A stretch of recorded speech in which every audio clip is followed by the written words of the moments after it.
আমার পূর্বে কথা বলেছেন হাফিজ কারি মাওলানা ওমর ফারুক সিদ্দিকী হাফিজাহুল্লাহ, অত্যন্ত কাছের। আল্লাহ রাব্বুল ইজ্জাতুল জালাল 40 বছর পরে সাইয়্যিদুনা আদম আলাইহিস সালামের 3.5 হাত বটি ঠনঠনে শুকনো মাটি দ্বারা তৈরি করেছে। প্রিয় ভাইরা আমার, আপনি আমি দুনিয়াতে এসেছি, যারা আপনি আমি আমরা পৃথিবীতে এসেছি আল্লাহর ডাকে আপনাকে আমাকে সাড়া দিয়ে চলে যেতে হবে। আমরা দুনিয়াতে এসেছি নির্দিষ্ট একটা সময়ের জন্য। সময় যখন শেষ হয়ে যাবে পৃথিবীর কোনো রাজা বাদশাহ কেউ দুনিয়াতে থাকতে পারবে না। আল্লাহ রাব্বুল আমিন বলেন, কুল্লু নাফসিন যায়িকাতুল মাউত। কোরআন আল কারিমে 3টি সূরায় 3টি পারায় 3টি স্থানে আল্লাহ পাক ভিন্ন ভিন্ন ভাবে বর্ণনা করেছেন। আল্লাহ পাক বলেন, জীব মাত্রই মৃত্যু স্বাদ আস্বাদন করবে, কেউ পৃথিবীতে অনন্তকাল থাকতে পারবে না। আল্লাহ পাক বলেন, ইযা জা আজালুহুম লা ইস্তাখিরুনা সাআতাও ওয়া লা ইস্তাকদিমুন। সময় সীমিত নির্ধারিত হয়ে গেছে।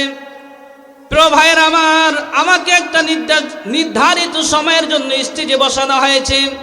নির্ধারিত সময় যদি শেষ হয়ে যায়, প্রধান বক্তা মাওলানা আব্দুল্লাহ আল আমিন হুজুর যদি স্টেজে চলে আসে, আমার কি বেল আছে নাকি? আরো জোরে বলেন। আমার তো বেল নাই। বদলুর রশিদ চাচা একটা কথা বলতেন, মাওলানা বদলুর রশিদ ডাক দিয়ে বলে, আমি যত বড় বক্তা হই না কেন, এখানে যদি স্টেজে আল্লামা সাইদি সাহেব চলে আসে তাহলে আমি বদলুর রশিদের বেল নাই, ঠিক কিনা? প্রিয় ভাইয়ের আমার, নির্ধারিত সময় যখন শেষ হয়ে যাবে, আপনি যত দামি নামি মানুষ হোক না কেন, আপনার বেল নাই। একটা সংসারের দরকার আছে না নাই? বলেন। আমরা যারা দুনিয়াতে এসেছি আমাদের প্রত্যেকের একটা সংসারের প্রয়োজন আছে, একটা বইয়ের প্রয়োজন আছে, কথা বলেন ঠিক কিনা? আল্লাহর নবী রাহমাতাল লিল আলামিন সাহাবায়ে কেরামকে নিয়ে বসে আছেন। এমন সময় ডাক দিয়া বলেন, সাহাবীরা রে, তোমরা ততক্ষণ পর্যন্ত ঈমানের পরিপূর্ণতায় পৌঁছাতে পারবে না যতক্ষণ পর্যন্ত তোমরা বিবাহ বন্ধনে আবদ্ধ না হবে। নবীর একজন কালো সাহাবী, নাম তার সাদ আল আসাদ রাদিয়াল্লাহু তাআলা আনহু। সবে মাত্র 8 মাস হয়েছে, কালিমা পড়ে মুসলমান হয়েছে। ডাক দিয়ে বলি, ইয়া রাসূলুল্লাহ ইয়া হাবিবাল্লাহ, ডাক দিয়ে বলি, ইয়া রাসূলুল্লাহ ইয়া হাবিবাল্লাহ, 8 মাস হয়েছে আমি কালিমা পড়ে মুসলমান হয়েছি। মদিনার অলিতে গলিতে আমি ঘুরলাম, কেউ আমার সঙ্গে মেয়ে বিয়ে দিতে চায় না। আমার বিবাহ বন্ধনে আবদ্ধ হয়ে আমার ঈমান আমি পরিপূর্ণ করতে চাই। কেন আপনি সাহাবীদের মাঝে বর্ণনা করেছেন, তোমরা ততক্ষণ পর্যন্ত ঈমানের পরিপূর্ণতায় পৌঁছাতে পারবে না যতক্ষণ পর্যন্ত তোমরা বিবাহ বন্ধনে আবদ্ধ না হবে।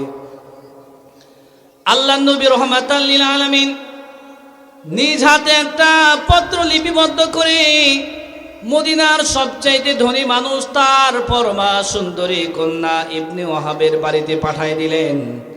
বাড়িতে প্রবেশ করলেন, সালাম দিলেন। হবু শ্বশুর, এখনো শ্বশুর হয় নাই। বাড়িতে প্রবেশ করার পূর্বে সালাম দিলেন, আসসালামু আলাইকুম। কেন আপনি আমি পরিচিত অপরিচিত বাড়িতে প্রবেশ করার পূর্বে সালাম দিব? আল্লাহ পাক বলছেন, ইয়া আইয়ুহাল্লাযীনা আমানু লা তাদখুলু বুয়ুতান গায়রা বুয়ুতিকুম হাত্তা তাস্তানিসু ওয়া তুসাল্লিমু আলা আহলিহা। সূরা নূর 18 নম্বর পারা 12 নম্বর পৃষ্ঠা 3 নম্বর লাইনে 3 নম্বর রুকু 30 নম্বর আয়াত 27 নম্বর আয়াত। আল্লাহ পাক বলেন, ইয়া আইয়ুহাল্লাযীনা আমানু, ওহে যারা ঈমান এনেছো, লা তাদখুলু বুয়ুতান গায়রা বুয়ুতিকুম, তোমাদের নিজেদের ঘর হোক অথবা অন্যের ঘর হোক, সালাম দিবে, অনুমতি নিবে, এরপরে প্রবেশ করবে। প্রিয় ভাইরা আমার, আপনি অনুমতি ব্যতীত আপনি আপনার মায়ের পার্সোনাল রুমেও প্রবেশ করতে পারবেন না। কেননা আপনি আমি জানি না আপনার মা আমার মা রুমের ভিতরে কি অবস্থায় আছে, ঠিক কিনা।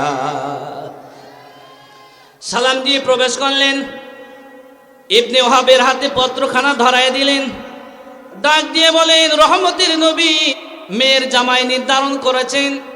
ইবনে ওহাব খুশিতে মত্তহারা, ডাক দিয়ে বলে, সাদ রে, আমার মেয়ের জন্য আল্লাহর নবী নিজেই জামাই নির্ধারণ করেছেন, এর চাইতে বড় সৌভাগ্যের বিষয় কিছু হতে পারে না।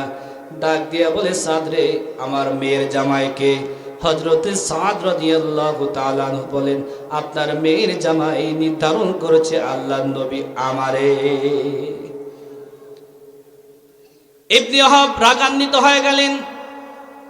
হাদিস শরীফের বর্ণনা, হযরতে সাদ রাদিয়াল্লাহু তাআলা আনহু এত কালো মানুষ আমাদের ধায়নগরে নাই। শুধু কালো নাই, হাড়ের কালি কি কালো, এর চাইতেও বেশি কালো নবীর সাহাবী হযরতে সাদ রাদিয়াল্লাহু তাআলা আনহু। ও মুসলমান, কালো হলে কি হবে, আল্লাহ পাক তার অন্তরটা ঈমান আর নূর দ্বারা পরিপূর্ণ করেছে। প্রিয় ভাইরা আমার, সাদের নাকটা ছিল চ্যাপ্টা, চুলগুলো ছিল উস্কো খুস্কো, দাঁতগুলো এলোমেলো, একেবারে সিরিসেল মার্কা যুবক। এমন একজন সিরিসেল মার্কা ওয়ামানান যুবক যদি আপনার পরমা সুন্দরী মেয়ের জন্য কেউ যদি বিয়ের প্রস্তাব দেয়, আপনি কি রাজি হবেন নাকি? আরে জোরে বলেন। আপনি ডাক দিয়ে বলেন, ইবনে ওহাব, আমি নিজে পত্রখানা লিপিবদ্ধ করে নাই, আমি নিজে তো পড়াশোনা জানি না, আল্লাহর নবী পত্রখানা দিয়ে আপনার হাতে দেওয়ার জন্য আমারে পাঠিয়েছে। বাড়ির ভিতর থেকে মেয়ে ডাক দিয়ে বলে, বাবা, আল্লাহর নবী আমার জন্য পাত্র নির্ধারণ করেছেন, পাত্র ভালো না কালো আমি এটা দেখতে চাই না। আল্লাহর নবী আমার জন্য জামাই নির্ধারণ করেছেন, ওই পাত্রের সঙ্গে আমি বিয়ে করতে চাই। কেন আল্লাহ পাক আমাকে রূপে লাবণ্য দিয়েছেন। নবীর কথা যদি অমান্য করে রূপে সৌন্দর্য একদিন শেষ হয়ে যেতে পারে। আপনি আজকে পৃথিবীর বিশ্ব সুন্দরী, 50 বছর পরে বিশ্ব সুন্দরী, চামড়াগুলো নষ্ট হয়ে যাবে, রূপটা খসে যাবে, ঝলসে যাবে। কথা বলে ঠিক কিনা? মেয়ে ডাক দিয়া বলেন, একটা দেনমোহর ধার্য করে সময় নির্ধারণ করে দিন, আমি বিয়েতে রাজি আছি। নবীর সাহাবী হযরতে সাদ রাদিয়াল্লাহু তাআলা আনহু চলে গেলেন নাচতে নাচতে নবীর দরবারে।